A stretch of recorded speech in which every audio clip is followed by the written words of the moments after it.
This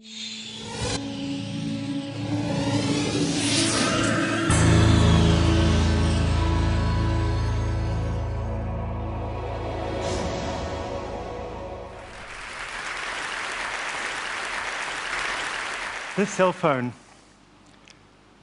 started its trajectory in an artisanal mine in the eastern Congo. It was mined by armed gangs using slaves, child slaves, what the UN Security Council calls blood minerals. Then traveled into some components and ended up in a factory in Shenzhen in China. That factory, over a dozen people have committed suicide already this year. One man died after working a 36-hour shift. We all love chocolate. We buy it for our kids. 80% of the cocoa comes from Côte d'Ivoire and Ghana, and it's harvested by children. In Côte d'Ivoire, we have a huge problem of child slaves, children who've been trafficked from other conflict zones to come and work on the coffee plantations. Heparin, blood thinner, pharmaceutical product, starts out in artisanal workshops like this in China, because the active ingredient comes from pig's intestines. Your diamond, you've all heard, probably seen the movie Blood Diamonds. This is a mine in Zimbabwe right now. Cotton. Uzbekistan is the second biggest exporter of cotton on earth. Every year, when it comes to the cotton harvest, the government shuts down the schools, puts the kids in buses them to the cotton fields to spend 3 weeks harvesting the cotton. It's forced child labor on an institutional scale. And all of those products probably end their lives in a dump like this one in Manila. These places, these origins, represent governance gaps. That's the politest description I have for them. These are the dark pools where global supply chains begin. The global supply chains which bring us our favorite brand name products. Some of these governance gaps are run by rogue states. Some of them are not states anymore at all, they're failed states. Some of them are just countries who believe that deregulation or no regulation is the best way to attract investment, promote trade. Either way, they present us with a huge moral and ethical dilemma. I know that none of us want to be accessories after the fact of a human rights abuse in a global supply chain. But right now, most of the companies involved in these supply chains don't have any way of assuring us that nobody had to mortgage their future, nobody had to sacrifice their rights to bring us our favorite brand name products. Now, I didn't come here to depress you about the state of the global supply chain. We need a reality check. We need to recognize just how serious a deficit of rights we have. This is an independent republic, probably a failed state. It's definitely not it's not a democratic state. And right now, that independent republic of the supply chain is not being governed in a way that would satisfy us that we can engage in ethical trade or ethical consumption. Now, this is not a new story. You've seen the documentaries of sweatshops making garments all over the world, even in developed countries. You want to see the classic sweatshop? Meet me at Madison Square Garden. I'll take you down the street and I'll show you a Chinese sweatshop. But take the example of heparin. It's a pharmaceutical product. You expect that the supply chain that gets it to the hospital probably squeaky clean. The problem is that the active ingredient in there, as I mentioned earlier, comes from pigs. The main American manufacturer of that active ingredient decided a few years ago to relocate to China because it's the world's biggest supply of pigs.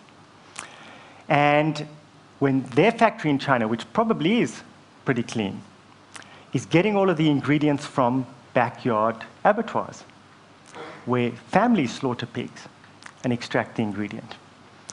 So a couple of years ago, we had a scandal which killed about 80 people around the world because of contaminants that crept into the heparin supply chain. Worse, some of the suppliers realized that they could substitute a product which mimicked heparin in tests. This substitute cost $9 a pound, whereas real heparin, the real ingredient, cost $900 a pound.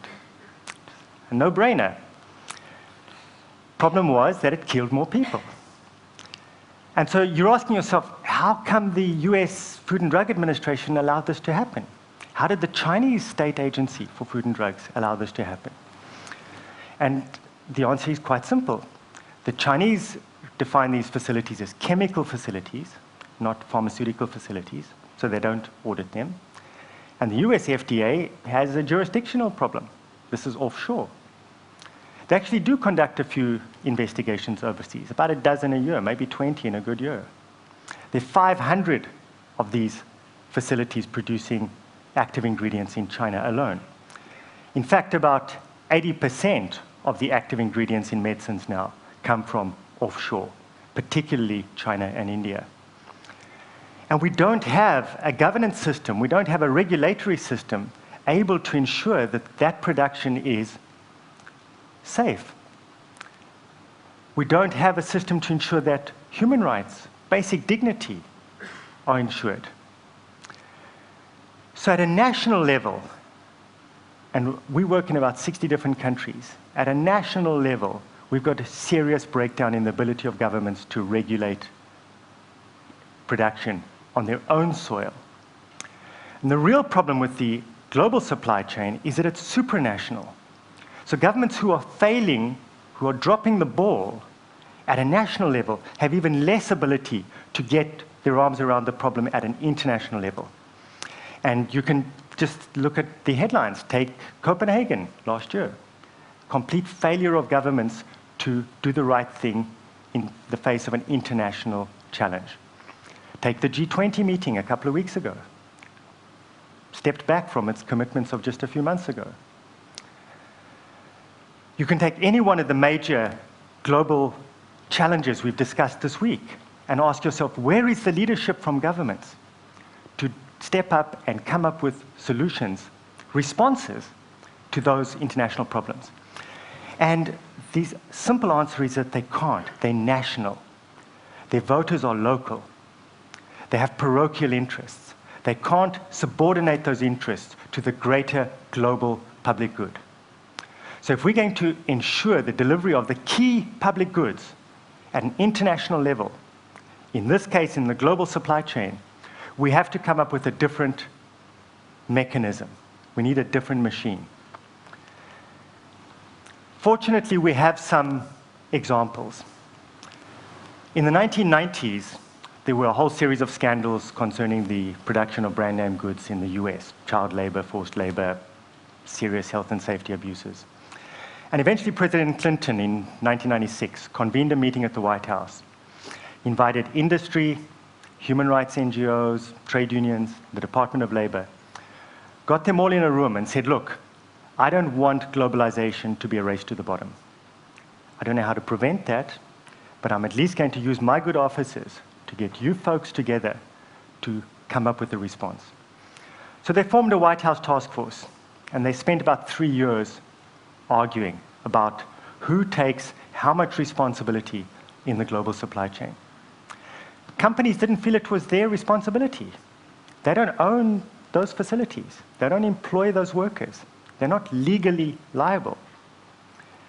Everybody else at the table said, folks, that doesn't cut it. You have a custodial duty, a duty of care, to make sure that that product gets from wherever to the store in a way that allows us to consume it, not without fear of our safety or without having to sacrifice our conscience to consume that product. So they agreed, okay, what we'll do is we agree on a common set of standards, code of conduct. We'll apply that throughout our global supply chain, regardless of ownership or control. We'll make it part of the contract. And that was a stroke of absolute genius, because what they did was they harnessed the power of the contract, private power, to deliver public goods. And let's face it, the contract from a major multinational brand to a supplier in India or China has much more persuasive value than the local labor law, the local environmental regulations, the local human rights standards. Those factories will probably never see an inspector. If the inspector did come along, it would be amazing if they were able to resist the bribe. Even if they did their jobs and they cited those facilities for their violations, the fine would be derisory. But you lose that contract for a major brand name. That's the difference between staying in business or going bankrupt. That makes a difference.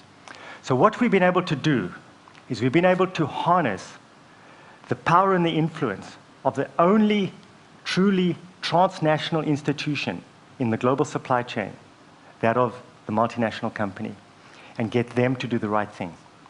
Get them to use that power for good, to deliver the key public goods. Now, of course, this doesn't come naturally to multinational companies. They weren't set up to do this. They're set up to make money. But they are extremely efficient organizations. They have resources, and if we can add the will, the commitment, they know how to deliver that product. Now, getting there is not easy. Those supply chains I put up on the screen earlier, they're not there. You need a safe space. You need a place where people can come together, sit down without fear of judgment, without recrimination, to actually face the problem, agree on the problem, and come up with solutions. We can do it. The technical solutions are there. The problem is the lack of trust, the lack of confidence, the lack of partnership between NGOs, campaign groups, civil society organizations, and multinational companies. If we can put those two together in a safe space, get them to work together, we can deliver public goods that right now are in extremely short supply. This is a radical proposition. And it's crazy to think that if you're a 15-year-old Bangladeshi girl leaving your rural village to go and work in a factory in Dhaka, $22, $23, $24 a month, your best chance of enjoying rights at work is if that factory is producing for a brand name company which has got a code of conduct and made that code of conduct part of the contract. It's crazy. Multinationals are protecting human rights. I know there's going to be disbelief. You'll say, how can we trust them? Well, we don't. It's the old arms control phrase, trust but verify. So we audit. We take their supply chain, we take all the factory names, we do a random sample, we send inspectors on an unannounced basis to inspect those facilities, and then we publish the results. Transparency is absolutely critical to this. You can call yourself responsible, but responsibility without accountability often doesn't work. So what we're doing is we're not only enlisting the multinational, we're giving them the tools to deliver this public good, respect for human rights, and we're checking. You don't need to believe me, you shouldn't believe me.